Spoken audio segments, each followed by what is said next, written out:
Hello दोस्तों, नमस्ते। मैं प्रेम बदारा ऑफिशियल में आप लोगों का स्वागत करती हूँ। कैसे हैं आप लोग? आशा है स्वस्थ व्यस्त मस्त होंगे।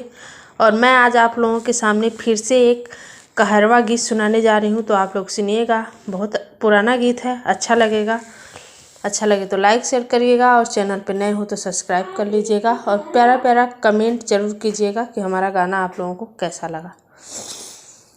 सड़िया पहिरी धाना अंगना खड़ी, परदेसिया बलमुआ क नजर गड़ी, परदेसिया बलमुआ क नजर गड़ी। सड़िया पहिनी धाना अंगना खड़ी, परदेसिया बलमुआ क नजर गड़ी, परदेसिया बलमुआ क नजर गड़ी। नजर पड़ी हाय नजर पड़ी, परदेसिया बलमुआ क नजर पड़ी, परदेसिया बलमुआ क नजर गड़ी।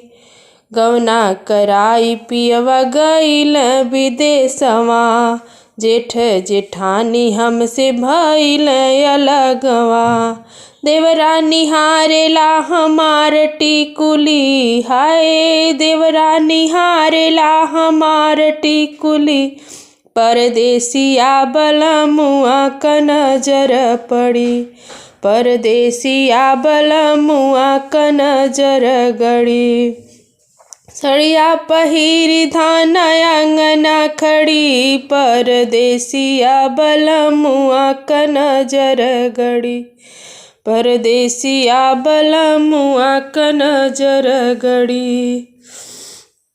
सासू बोले बोलिया ननदी देली गरिया, सासू बोले बोलिया ननदी देली गरिया।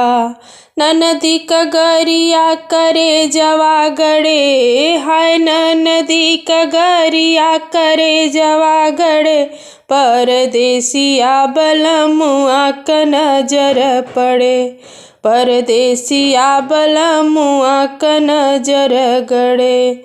सड़िया पहिनी धाना अंगना खड़ी, परदेसिया बलमुआ क नजर पड़े, परदेसिया बलमुआ क नजर पड़े।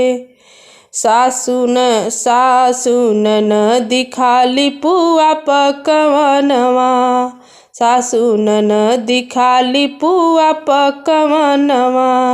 अपने त खाले पियवा मेवा मिश्री, घरमा भूख ही मरे लड़िका में हरी, घरमा भूख ही मरे लड़िका में हरी। अपने त खाल पियवा मेवा मिश्री, घरमा भूख ही मरे लड़िका में हरी, परदेसिया बलमुआ क नजर गड़ी। सड़िया पहिनी धाना अंगना खड़ी, परदेसिया बलमुआ क नजर गड़ी, परदेसिया बलमुआ क नजर पड़ी।